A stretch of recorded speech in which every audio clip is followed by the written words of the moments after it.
It is impossible to conceive of the excellencies of Ahmad sallallahu alaihi wasallam without the excellencies of his message. That is the book. So he remains the last and the final in all virtue. So once he is accepted by the whole world, that objective of his coming is fulfilled. So far that objective has not been fulfilled because he was not sent to convert half the world or 1/3 of the world to Islam. The ultimate purpose of his sending was to turn the whole humanity into one religion, that is Islam. And the very best of religion would be given to the mankind, and the very best of prophet would bring that religion. So once that has happened, then you can visualize the situation of that man, that future generation, or that future times.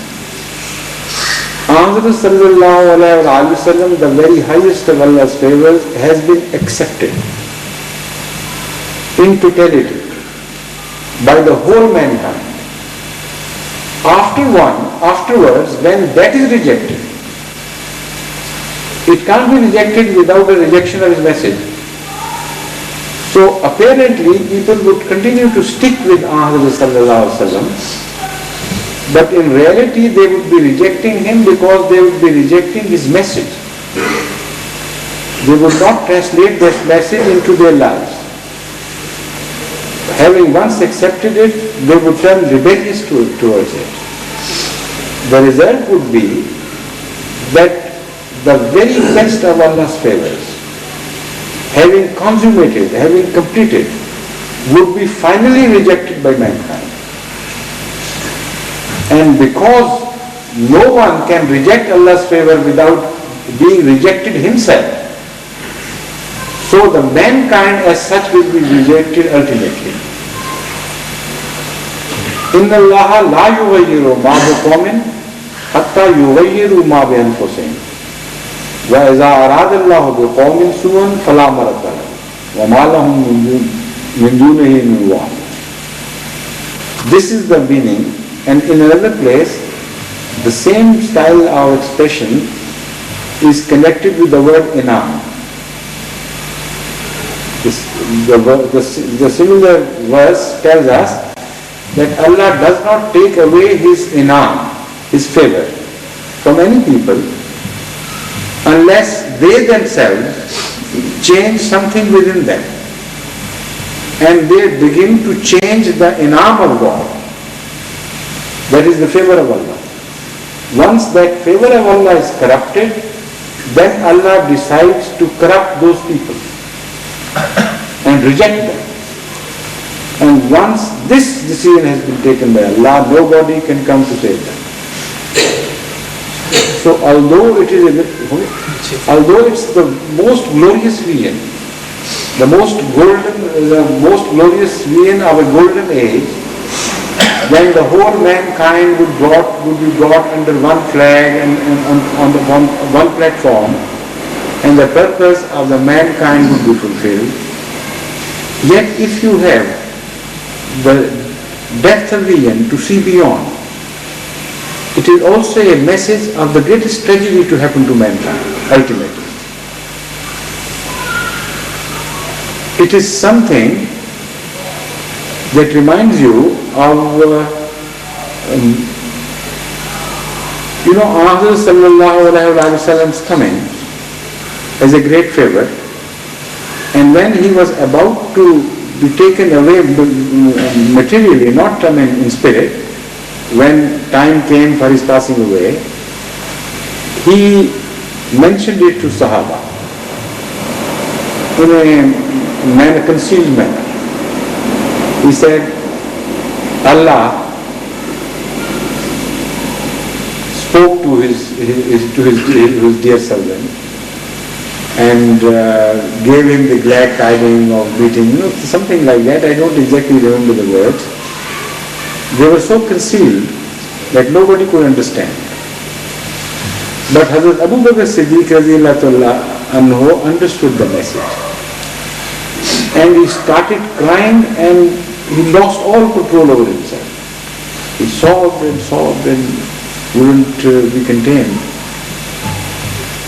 People turned to him and said, Ahmad sallallahu alayhi wa sallam was telling such wonderful things about Allah speaking to his dear servant and showing his love to him in this way or that way. Why did you start crying?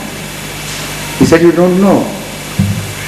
The message was that he has completed his task here. The message was that Allah was showing his love to him because he has done for which he had been sent for. And because his job is finished here, so he will return. So in the same message where you read glad tidings, I read tragedy. Because I couldn't conceive of a time when Ahmad sallallahu alaihi wasallam would no longer be here. So sometimes there are hidden in glad tidings some tragic news. Now I go beyond and imagine that part, not because it is just a futile exercise, but because that compels me to pray for those times and for the elongation of the true golden period. And also reminds me of the grave responsibilities upon us and the importance of safeguarding our values and maintaining our values and giving them permanence as far as we can give. So this is the reason why I am conveying all this in your experience to you, so that you should also be mindful. You should try to achieve the final victory of Islam with all your might, but with the purpose of maintaining that victory and continuing it in its true spirit forever and forever. If you do it, in the same verse which I have quoted, there is also a promise. Inna Allah la yughayyiru ma bi qawmin hatta yughayyiru. It's not a phenomena which would automatically happen.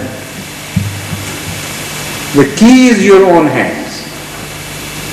If you do not change, if you guard your moral values, then Allah assures you that don't think it's a natural phenomena of decay, it will automatically take over. Allah tells you it will not, it will be stayed. And this is the special favor of Allah, that as long as you remain good and correct, and as long as you are truly grateful to Allah's favors, Allah will not change that phenomenon, and Allah will safeguard you, and Allah will remain a merciful and beneficent Allah to you. So when you pray for your present and for your own personal small worries, also include in your prayers the future generations and the glory of Ahmadiyya. Pray for its continuity. Pray so that we may be able to give it an everlasting shine. Maybe we are not able to do that, but that is what we should try, that is what we should endeavor. And if we are not able to do that, to them at least we ourselves will be revived by Allah, rewarded by Allah. So still it will not be an exercise in futility.